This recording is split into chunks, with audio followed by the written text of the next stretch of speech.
सभी को मेरा नमस्कार, सत श्री अकाल, राम राम, आदाब अर्ज। तो आज हम प्रतिशत का दूसरा भाग पढ़ रहे हैं और हमने बहुत ही अच्छे क्वेश्चन लिए हैं जो एग्ज़ाम में बार बार पूछे जाते हैं। बहुत आसान ये क्वेश्चन है, तो धीरे धीरे हम ऐसे आसान क्वेश्चन को, ऐसे कॉन्सेप्ट को हम समझते चले जाएंगे और फिर हम बहुत अच्छे लेवल के क्वेश्चन करेंगे। ठीक है, तो आज का हमारा जो पहला क्वेश्चन है कि किसी संख्या में पहले 10% की वृद्धि तथा बाद में 10% की कमी कर दी जाए तो संख्या के प्रारंभिक मान पर क्या प्रभाव पड़ेगा।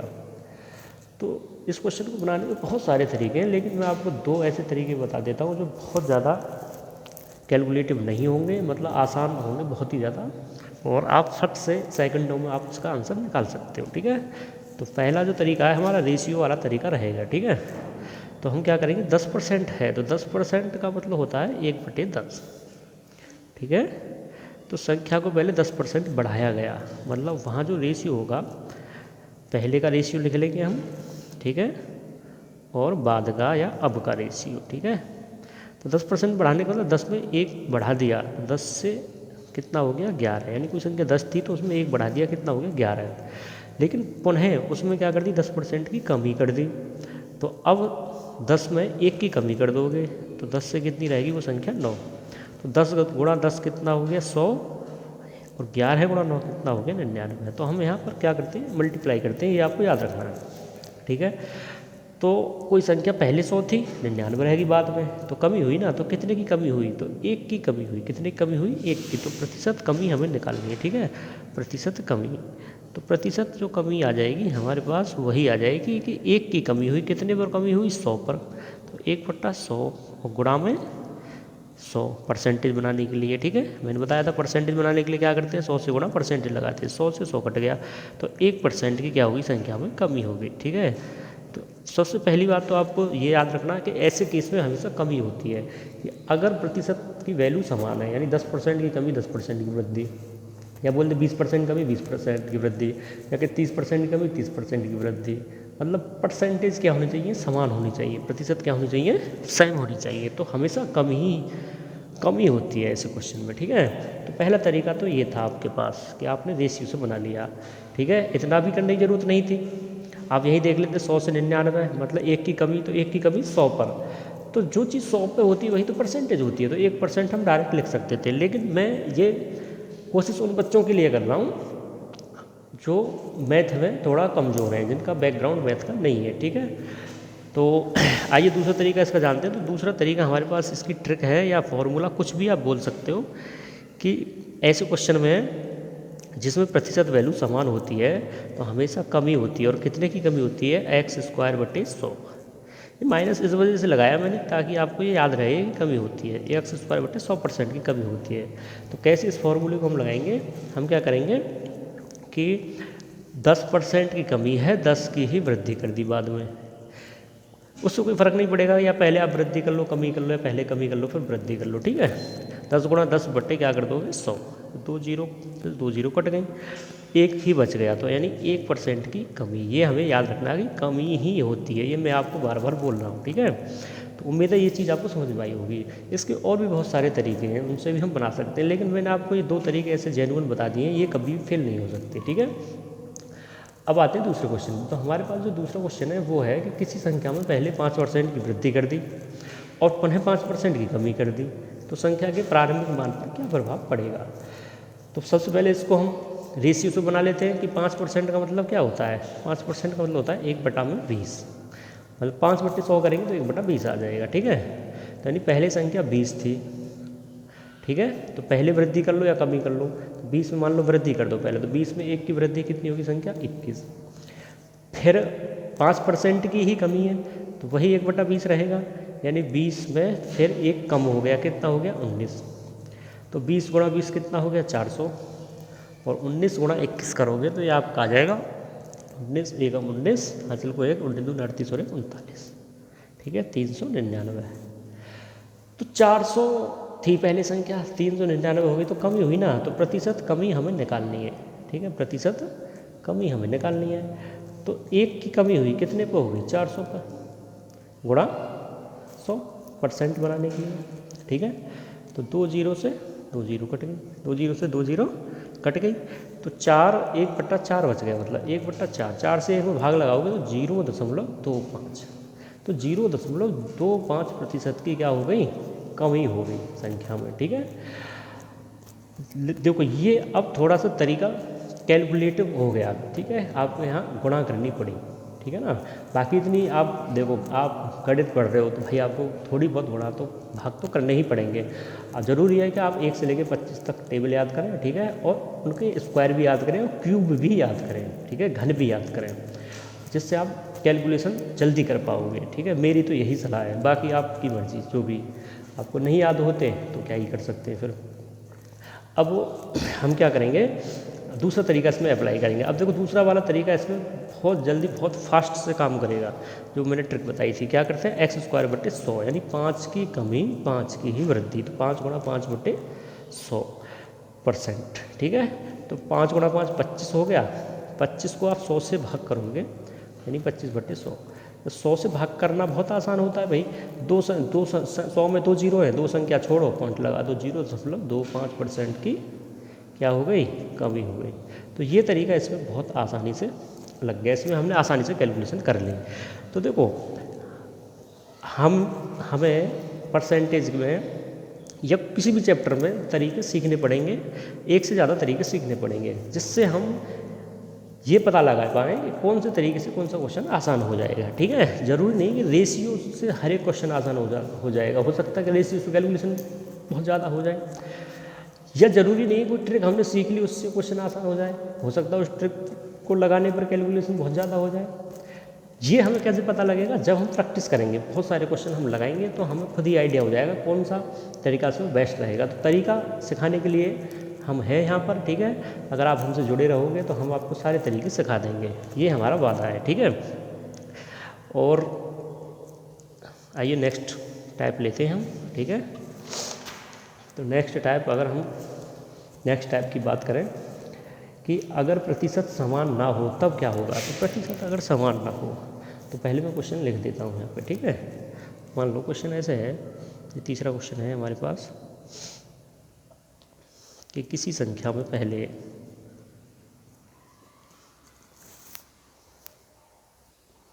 तो क्वेश्चन है कि किसी संख्या में 20% की वृद्धि तथा बाद में 10% की कमी कर दी जाती है, तो संख्या के प्रारंभिक मान पर प्रतिशत प्रभाव ज्ञात करें। ठीक है, तो इसमें हमने देखा कि यहाँ प्रतिशत अलग अलग है। यहाँ 20% की वृद्धि है, फिर बाद में 10% की क्या हो गई, कमी हो गई। ठीक है, तो अब हम वो ट्रिक डायरेक्ट नहीं लगा सकते, लेकिन रेशियो से हम इसको बना सकते हैं। तो पहले हम रेशियो से बनाएंगे, फिर मैं आपको इसकी भी एक ट्रिक बताऊँगा। ठीक है, तो पहले हम रेशियो से बनाएंगे इसको। तो 20% का मतलब होता है भाई 1/5, 20% का मतलब होता है 1/5। ठीक है, और ऐसे ही 10% का मतलब होता है 1/10, 10/100 करोगे 1/10। ठीक, अब 20% की हमने करी है वृद्धि और 10% की हमने करी है कमी। तो वृद्धि के लिए प्लस लगा लेंगे, कमी के लिए माइनस, ताकि हमें बार बार ये क्वेश्चन देखना ना पड़े कि वृद्धि करी है कमी करी है। तो हम प्लस से समझ जाएंगे वृद्धि करी है, माइनस से समझ जाएंगे कमी करी है। ठीक है, तो 5 में 1 की वृद्धि मतलब 6 हो गया। ऐसे ही 10 में 1 की कमी, 10 से कितना हो गया, 9। अब हम गुणा कर लेंगे, 10 × 5 कितना हो गया, 50, 9 × 6 कितना हो गया, 54। चाहो तो आप इनको काट सकते हो भाई। ठीक है, वरना मत काटो, आपकी मर्जी। तो 50 से कोई चीज़ कितनी होगी, 54 हो गई, तो इसका मतलब वृद्धि हुई है। तो अब हमें वही निकालना है कि कितनी वृद्धि हुई है। तो प्रतिशत वृद्धि कितना इंक्रीज हुआ, तो प्रतिशत वृद्धि मतलब 4 बढ़ गया। अच्छा, 4 कितने पे बढ़ गया भाई, पहले 50 था तो 50 पे बढ़ गया, गुणा 100 हम कर देंगे, परसेंट लगा देंगे। तो 50 से 2 बार इसको काट दोगे, 4 × 2 कितना हो गया, 8। तो 8% की क्या हो गई, वृद्धि हो गई। 8% क्या हो गई, वृद्धि हो गई। ठीक है, तो इस तरह से हम इस क्वेश्चन को बना सकते हैं रेशियो से। उम्मीद है ये चीज़ आपको समझ में आई होगी। तो अब आइए जानते हैं इसको ट्रिक से, अब जो भी फॉर्मूला है हमारे पास उससे कैसे बनाएंगे। तो हमारे पास एक गोल्डन मेथड भी इसको बोलते हैं, गोल्डन फार्मूला, कि जो फार्मूला होता है वो होता है a + b + a × b/100। ठीक है, ये हमारे पास एक गोल्डन फॉर्मूला ऐसे बोलते हैं, ये ऐसे क्वेश्चन में सब में लग जाएगा जहाँ पर परसेंटेज में 2 बार कमी या 2 बार वृद्धि हो रही है, ठीक है, या 3% भी दे रखी हो तब भी ये फॉर्मूला काम कर जाता है। तब कैसे काम करेगा मैं आपको बताऊंगा आगे आने वाले क्वेश्चन में। तो फिलहाल यहाँ पर 2 ही बार कमी या वृद्धि हो रही है, तो 20% की वृद्धि है, तो हमें प्लस माइनस का ध्यान रखना पड़ेगा। जहाँ वृद्धि होगी उसके आगे प्लस आएगा, जहाँ कमी होगी वो माइनस आएगा। तो 20 की वृद्धि हो रही है तो 20 प्लस में आएगा, 10 की कमी हो रही है तो 10 माइनस में आ जाएगा, ठीक है। जब आप यहाँ 20 गुणा 10 करोगे, ठीक है, तो प्लस माइनस क्या हो जाएगा, माइनस ही हो जाएगा आगे, 20 गुणा 10/100, ठीक है, ब्रैकेट में परसेंटेज। अब 20 में से आप जब 10 घटाओगे तो 10 आ जाएगा, और देखो 2 जीरो से 2 जीरो कटेंगे, 2 एकम, यहाँ कितना बच गया 2। तो 10 में से 2 आप घटाओगे, 10 में से 2 घटाओगे कितना आ जाएगा 8%। तो 8% की क्या हो गई, वृद्धि। अच्छा, यहाँ पर लास्ट में अगर प्लस में आया है तो वृद्धि होगी, और माइनस में आएगा तो कमी होगी, ये आपको ध्यान रखना है, ठीक है। तो 10 में से 2 घटाओगे तो प्लस में ही आएगा, तो 8% की क्या हो गई, वृद्धि हो गई। तो ये हमारा आंसर हो गया। आपके पास दोनों मेथड हैं, आप कोई सी मेथड यूज कर सकते हो, या मैं इसका एक अल्टरनेटिव मेथड और आपको बता देता हूँ, ठीक है। तीसरा, तो तीसरा तरीका हमारे पास क्या रहेगा कि हम ऐसे भी कर लेते हैं कि मान लो संख्या 100 थी, ठीक है, पहले उस पर 20% की वृद्धि करी, तो हम जानते 20% की वृद्धि करने के बाद 120% हो गई, 120% मतलब 120/100 हो गई, तो इतनी हो गई, ठीक है। अब जो भी कमी करेंगे इतने पर ही तो करेंगे, जो भी कैलकुलेट करने के बाद ये आएगा। अब 10% की कमी कर दी, तो इस पर 10% कमी मतलब कितना रहेगा, ये अपने आप 90% रहेगा, तो 90/100 कर देंगे, बस इसको यहाँ से कैलकुलेट कर लेंगे। देखो 100 से 100 कट गया, ठीक है, 2 जीरो से 2 जीरो कट गई, 12 गुणा 9 कितना हो गया, 12 गुणा 9 कितना हो गया 108। तो यहाँ फाइनल में हम देखेंगे लास्ट में, अगर 100 से ज़्यादा आया है तो उसका मतलब वृद्धि हो रही है, और 100 से कम आया तो इसका मतलब कमी हो रही है। तो हम देखेंगे कितना ज़्यादा आया है, तो ये 8 ज़्यादा है 100 से, मतलब इसमें से 100 घटा देंगे, ठीक है। इसमें से जैसे आप 100 घटाओगे तो 8 मतलब 8% की क्या हो गई, वृद्धि होगी, वो संख्या क्या होगी, इंक्रीज होगी, ठीक है, 8%। तो इस तरह से भी हम इस क्वेश्चन को बना सकते हैं, ठीक है। उम्मीद है ये तीनों मेथड आपकी समझ में आए होंगे, ठीक है। और भी बहुत सारे मेथड होते हैं, लेकिन हमें वही जानने जो हमारे काम के हैं, जिनको हम अच्छे से याद भी रख सकते हैं और क्वेश्चन में अप्लाई भी कर सकते हैं, ठीक है। ज़्यादा हमें इधर उधर भागने की ज़रूरत है नहीं, ठीक है। तो इसी में मैं आपको एक नेक्स्ट क्वेश्चन और दे रहा हूँ, इसको और अच्छे से समझेंगे, ठीक है। तो आइए, ये 2 क्वेश्चन हैं, बहुत ही प्यारे से क्वेश्चन हैं कि किसी संख्या में को पहले 50% घटाया गया और फिर 60% बढ़ाया गया, तो संख्या के प्रारंभिक मान पर प्रतिशत प्रभाव ज्ञात करें, ठीक है। तो चाहो तो आप कोई भी तरीका अप्लाई कर सकते हो, मैंने आपको 2-3 तरीके इसके बता दिए हैं, ठीक है। तो मैं यहाँ पे जो यूज़ करने वाला हूँ वो फार्मूला यूज़ करने वाला हूँ, कौन सा, A+B वाला। तो 50% बढ़ाया गया या घटाया गया, अच्छा पहले घटाया गया है और फिर 60% बढ़ाया गया है, तो 60 प्लस में रहेगा और 50 किस में रहेगा, माइनस में, ठीक है। प्लस माइनस की गुणा करोगे माइनस ही आ जाएगा, तो 60 गुणा 50/100, ठीक है। तो 60 में से 50 घटाओगे 10 आ जाएगा, माइनस 2 जीरो कट गई, ठीक है, 6 पंजे कितना हो गया, 30 हो गया, ठीक है। तो 10 में से 30 आप घटाओगे तो कितना हो जाएगा, -20। तो मैंने आपको पहले ही बताया था कि अगर यहाँ आंसर माइनस में आता है तो इसका मतलब उस संख्या में क्या हो जाती है, कमी हो जाती है। तो 20% की क्या हो गई, कमी हो गई उस संख्या में, ठीक है। तो आइए इसका दूसरा मेथड भी हम जान लेते हैं। इसको हम दूसरे तरीके से कैसे कर सकते हैं, हम रेशियो द्वारा भी इसको बना सकते हैं, ठीक है, वरना हम सीधा ऐसे भी कर सकते हैं। अल्टरनेटिव जो हमारे पास मेथड है कि मान लो संख्या 100 थी, पहले उसको 50% घटाया गया, तो 100 में से 50 घटाओ 50 ही रहेगा, यानी 50% हो गई। फिर उसको 60% बढ़ाया गया तो 160/100 हो गया, ठीक है, 160% हो गई। तो यहाँ से आप इसको कैलकुलेट करोगे, 100 से 100 कट गया, 2 जीरो से 2 जीरो कट गई, 16 गुणा 5 कितना हो गया, 80। तो यहाँ ये 80 मतलब हमने पहले 100 माना था, तो अब 80 हो गया, तो इसका मतलब कितने की कमी होगी, 20 की, यानी 100 में से आप 80 क्या कर दोगे, माइनस कर दोगे, तो 20% की क्या हो गई, कमी हो गई, ठीक है। यहाँ पर अगर 100 से ज़्यादा आएगा तो क्या हो जाती है, वृद्धि हो जाती है ऐसे क्वेश्चन में, ठीक है। तो आइए नेक्स्ट क्वेश्चन हम देखते हैं। तो नेक्स्ट क्वेश्चन है कि किसी संख्या को लगातार 25% तथा 20% घटाया जाता है, तो संख्या के प्रारंभिक मान पर प्रतिशत प्रभाव ज्ञात करें।